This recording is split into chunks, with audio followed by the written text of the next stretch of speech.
A very warm welcome to this edition of Quadriga, the international talk show coming to you from Berlin. I'm Brian Thomas. Great to have you with us. Over the past year, there's been a sharp spike in the number of state-sponsored killings of journalists and government critics. Now, although the details are not yet in, nor are they completely confirmed, it appears that the most recent victim is the late Washington Post columnist Jamal Khashoggi, an influential critic of Saudi ruler Mohammed bin Salman. Now, there is mounting evidence that after entering the Saudi consulate in Istanbul, Turkey, he was rendered unconscious and then dismembered by a special team sent from Riyadh that included a number of bin Salman's personal bodyguards. U.S. President Trump says it is too early to draw any conclusions, but the White House has requested Turkey deliver the audio and video it says it has on the last moments of Khashoggi's life. Khashoggi disappeared, death by decree. That's our topic today. We're focusing on that with Rick Noack. He's a foreign affairs reporter for the Washington Post, for which Khashoggi also worked as a commentator. Rick covers Europe and international security issues and says politically motivated kidnappings or killings indicate a new level of foreign policy assertiveness, especially as the West lacks leadership in defending human rights. And Daniel Dylan Böhmer is an editor for the German daily newspaper Die Welt. His fields of interest are Turkey and the Middle East, and he says, in a polarized world, particularly journalists become targets because they act in between political forces. And Najat Abdulhaq is a freelance journalist covering Mideast politics for DW and for Arte. She says we are witnessing a new era of fright. Welcome to all of you. Great to have you here on Quadriga. Let's start off with the evidence. We're depending on Turkey for the evidence. If we could start with you, what do you think, Daniel Dillon? Is that a dependable source for us to be relying on? Absolutely not. It's not a dependable source because we know that Turkey has general interests in that. Turkey is, on a geostrategic level, a foe of Saudi Arabia. Turkey itself has a very bad record in treating journalists. The correspondent of my own newspaper, Die Welt, has been imprisoned in Turkey for more than a year. And we also know that the kind of evidence that journalists are being provided with is very bad. All those tapes, all those videos that the Turks are leaking, not officially releasing, they never give away the raw material. They only give doctored tapes. So we know what they want us to believe, but we don't know what really happened. Okay, we don't know what really happened. Najat, what do you think? We're talking about one newspaper from Turkey in particular, very close to the government, close to intelligence sources. Do you think we can count on them as a source for us to be moving forward with this case? I think at least we shouldn't question the source. We shouldn't take all information for granted. One of the basics of journalistic work is to have a double check for the information. In this case, I know it's very difficult, but until now we don't have any official investigation, any official statement, neither from the Turkish side nor from the Saudi side, nor about this joint investigation team that they announced they wanted to start. It seems they wanted to, and then there is still discussion on that. So in this context, I should say we should be cautious about all details that are leaked, because also the leakage started from day one. And it was, let me say, a kind of systematic leaking. A systematic leak, wasn't it? Leak, exactly. And we're talking about the periodical, the newspaper Sabah, very close to the intelligence agencies. They have been piecemeal leaking out this information that it comes from a Hollywood horror film, doesn't it? Somewhere between Stephen King and a splatter film. We're talking about bone saws. What do you make of all of this? Well, what I am seeing is that this kind of choreography of details is actually catering very well for Turkey's strategic interest, because by revealing new gruesome details that get ever more gruesome day by day, they have created a media interest in the West and in the Western public that has pushed Western governments, including the one of the United States, towards Turkey. And if you look at American-Turkish relations before the start of this affair and now, you will see that America has become so much more friendly to the Turks. And I think that's one of the results of a very, very shrewd public diplomacy using the media. Rick Noack, from the Washington Post. Khashoggi wrote for the periodical you work for.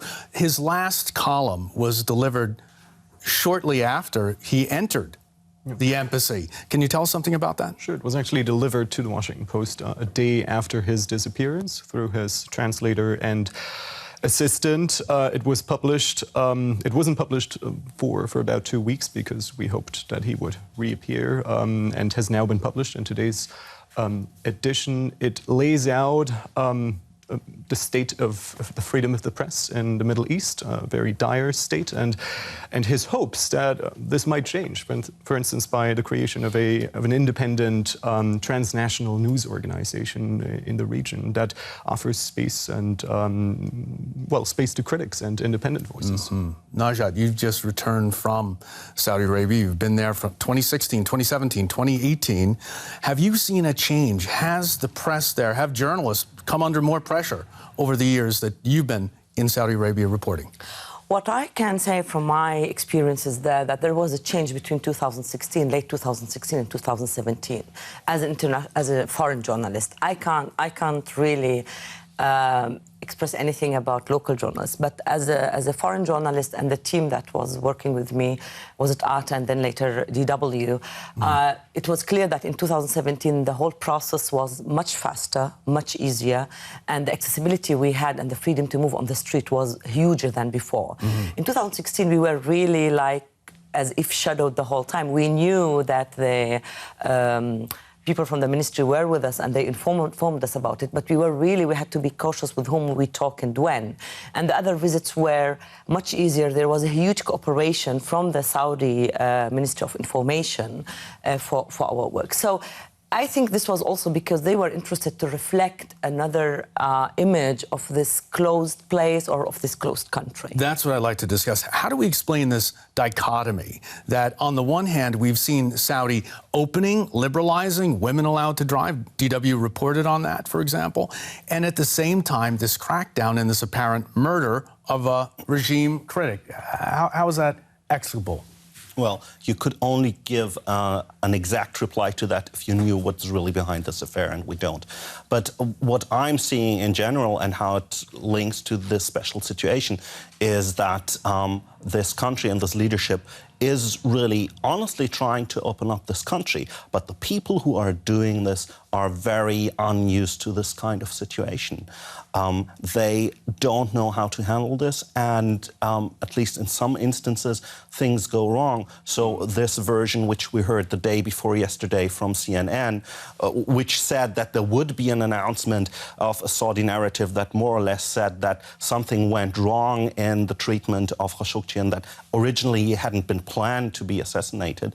I think that's a version I wouldn't totally rule out because, as I said, the people involved are new to this job, even if they're old and older than the Crown Prince. So age is not the thing. They're new to this job of opening up. And being more liberal in their approaches to information, for example. Exactly, and conducting a transparent foreign policy. Okay, Rick, what do you think? What do you think the narrative is coming out of Saudi Arabia, or are we missing one right now?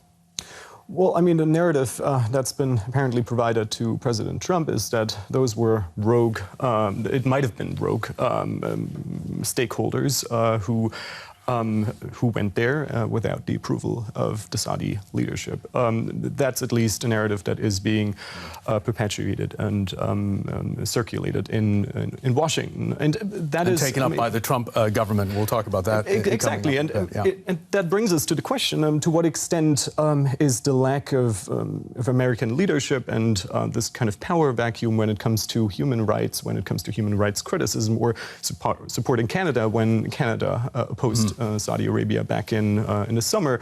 To what extent is this emboldening this behavior of the Saudi regime, and to what extent could it have emboldened other countries worldwide? Emboldening the Saudi regime, Najat, could this have been possible without the personal orders of Mohammed bin Salman? Again, here we are in speculations. Nobody can assure this. I mean, the investigations of the Washington Post, and that was... Would it have required at least his knowledge? I assume yes, because still, even if we have these reforms in the country, it's important, I think, from my perspective, to differentiate between social, economic reforms on one side and political reforms. The country was in need and is in need for all reforms. And Mohammed bin Salman is interested in social reforms and in economic reforms because of economic diversity, to create a new post-oil era in the country. And it was time that women become a part of the social system and of the working system and of the labor system. But still, it's a monarchy, and a huge political reform might question this, let's say, monotheistic monarchy they have. It's a monarchy. It's a monarchy. Daniel Dillon, I want to jump in here. It's a monarchy that depends on the Wahhabist religious leadership. Can you have a reform of this radical conservative form of Islam, Wahhabism, as you attempt to move the society forward? Is Wahhabism capable of reform? Oh, that's the experiment we are just seeing. I mean, what they are trying is to create a society that is that has a conservative core, but that is still open for business with the rest of the world. And I think we have been seeing other Muslim countries starting on that path. And actually, I would say the first results are encouraging. And at least in the last years, we haven't seen as vocal resistance from conservative ulema as some people had expected when those reforms started. But the fact that it's monarchy also plays into this year, because the question of if this is linked to Mohammed bin Salman also depends on those contradictions you have within the House of Saud. There are different camps in this family, and those different camps... We saw some top family members arrested. They were imprisoned in the Hilton. Apparently there were accounts of torture as well within the Saud family, which is, of course, a huge family.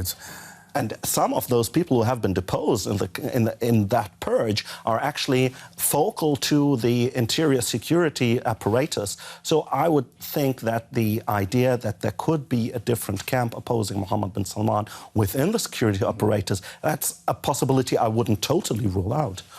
Not at all. Rick, when you consider that, based on the information we're moving forward with right now, that members of bin Salman's personal bodyguards were among the special team that went to Istanbul, a forensic scientist also known to bin Salman, with that in mind, doesn't that weaken the argument we're hearing not only from Riyadh but from Washington that includes plausible deniability? This may or may not have happened.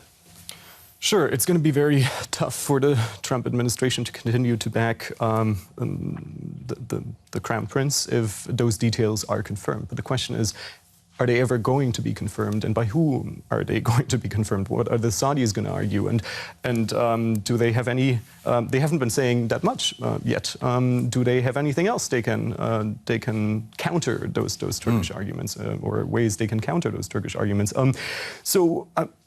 I think the Americans or the Trump administration is hoping that it will be able to continue to back the Saudis, and there have been signs that they are doing that at the moment. I mean, the Pompeo visit, the same day $100 million were transferred to the US that had been promised back in the summer. I mean, there are signs that the Americans are trying to move on and overcome this crisis, regardless perhaps of what will emerge later on in this investigation. And the question is to what extent you can call it an investigation if there's so little details coming out in terms of evidence that we're getting. Yeah, so when it's so hard to decide which side you're going to believe, and evidence, might have been destroyed when cleaning crews are coming in hours before. Absolutely, there could be some DNA in that cleaning crew material, though. We can't forget that.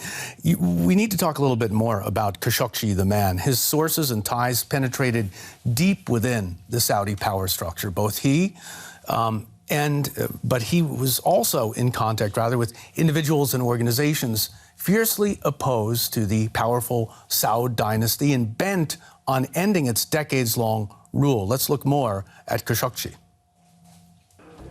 Jamal Khashoggi comes from one of Saudi Arabia's wealthiest families. He's well connected with the Saudi royal family, whom he's often provoked with editorials and articles critical of the government.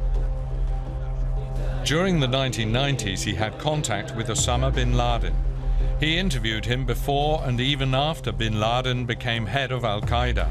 Like Khashoggi, bin Laden came from one of Saudi Arabia's most influential families.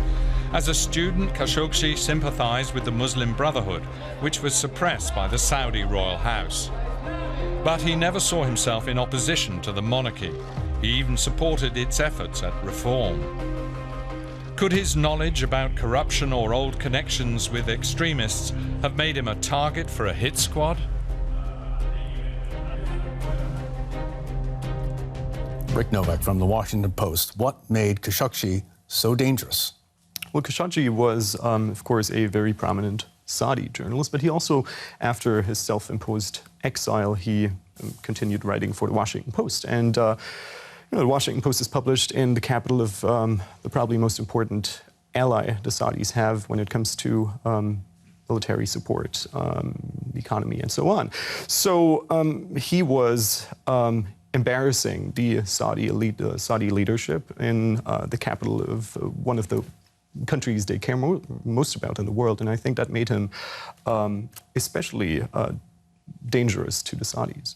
Najat, it's not just Khashoggi. Since 2014, at least 3 other Saudi critics have disappeared. Why is this case getting so much attention? I think that Khashoggi became so important or so dangerous not only because he was a journalist for the Washington Post, but because also of his history. He is really one of these men who were very close, and not in the last few years, we can say in the last 2 decades at least, if not more, very close to the leadership. And he was very close to Bandar bin Sultan and others who, I mean, even very close to the Saudi security services. So I think that's why he's really important, or he became dangerous. This case is very special because he's much more prominent, and because the situation around that he was in Washington and went to Istanbul, and why Istanbul, and I mean, people could follow up what was going on. In the other 2 cases, we knew about it after it happened. There was no follow-up, and there were no news that someone is leaving from one place to another. And I think the whole investigations and even the leaks that came, or the leaks that came from the Turkish authorities, give it a push. Besides this, we have to be aware that on one side, Saudi Arabia owns nearly all important media outlets in the Arab world, let's say Al Arabiya, Al Hayat, and other newspapers, and the Sharq Al Awsat, and its opponent is Al Jazeera, which is in Qatar.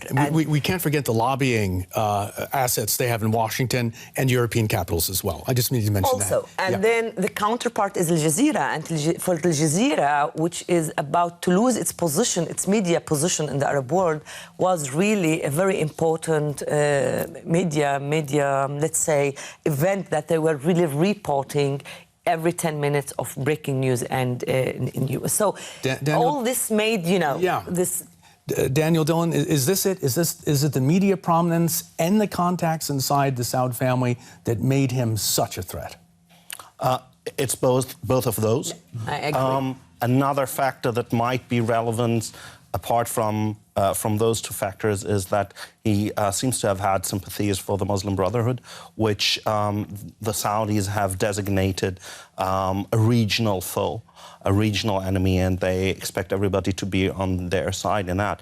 But I suppose even more dangerous than that is really his knowledge of what's going on inside the royal family, having been so close to Turk bin Faisal, the long-time intelligence chief of Saudi Arabia, who stepped down just days before 9/11. He must have known a lot of what's going on inside the royal household. A possible scapegoat as well. Possible, but on the other hand, if they had wanted to set an example with his treatment, then the Saudis would have done it differently.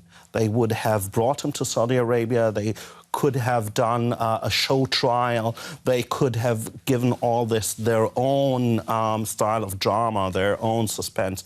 And that's not what happened. I think that's an important point. It went wrong in some way or other. It went wrong, and exactly how the Trump administration is going to react to this case is still not clear.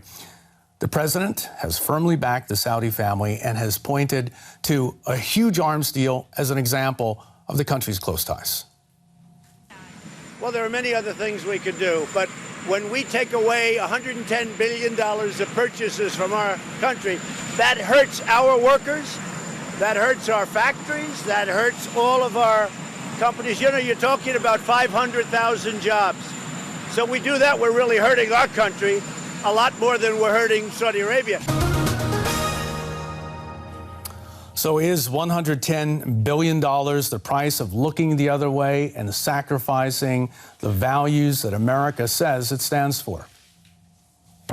It's a good question. I think we will see in the coming days, when the Saudis finally put out their own narrative, how America behaves to that. But at the moment, we are seeing Donald Trump, I think, caring first and foremost for his own interests, and that includes his election interests in midterms on November 6th, and not for American values. Rick, this places the West, not only the United States, in a real predicament. Can the United States, can the West, condemn and sanction powerful states like Russia, like China, and ignore what's happening, or apparently has happened, at the direction of the Saud family? Well, of course, the U.S. leadership has a credibility issue, and it has had a credibility issue before. That credibility issue has become a lot bigger now. It does appear as if the Trump administration is trying to move on. That would send, I think, a catastrophic signal if there wasn't any sort of sanction, if the Saudis were to be found responsible. Because this has been on front pages for weeks now. I don't remember another issue, international issue, that was on the front pages for such a long time. This embodies a lot for a lot of people, and I think it would also send a signal not only to the Saudis, but to also other countries that they can, if you have enough business interests with the Americans, and if you can make a credible argument that you're important enough that you can essentially do anything. Okay, important enough. Are the Saudis in the driver's seat right now? They control a lot of oil. They could potentially damage the U.S. economy by jacking up the price of oil coming from their wells. Najat. Yeah, but the price of oil is not only related to Saudi Arabia. We have other provider, and we have speculations in the market. Iran's not a provider for the United States right now. Iran is not, but in the Venezuela is very problematic as well. The interview Mohammed bin Salman gave to Bloomberg on October 2nd, I think, on October 1st, it was a discussion, and there was a discussion of privatization of Aramco, the Arab American oil company. So they are in the driver's seat, but we shouldn't also forget that Saudi is interested to diverse its economy. So they are also on the other side, that they need Europe and they need the US to get away from this only or sole oil economy.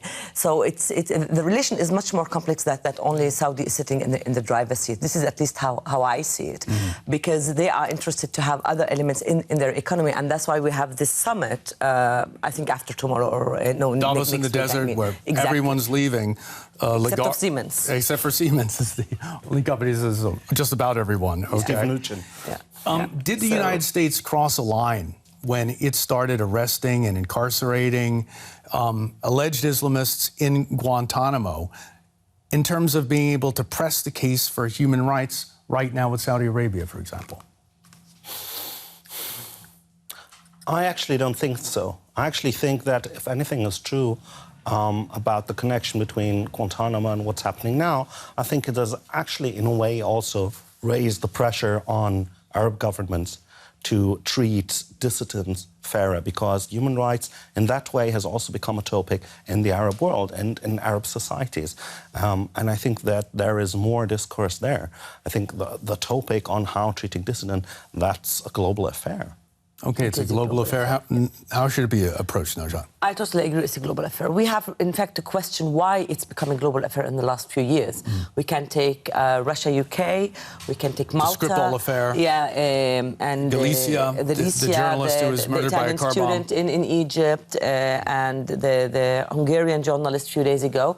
And I think that's why we are in a new phase, at least for journalists, in a new era of fear.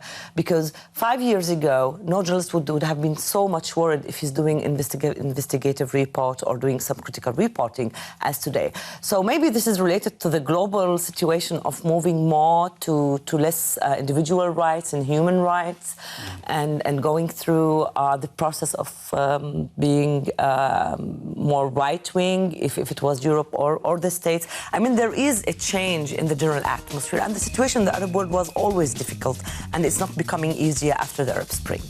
Najat, Abdulhaq, thank you very much for being with us today.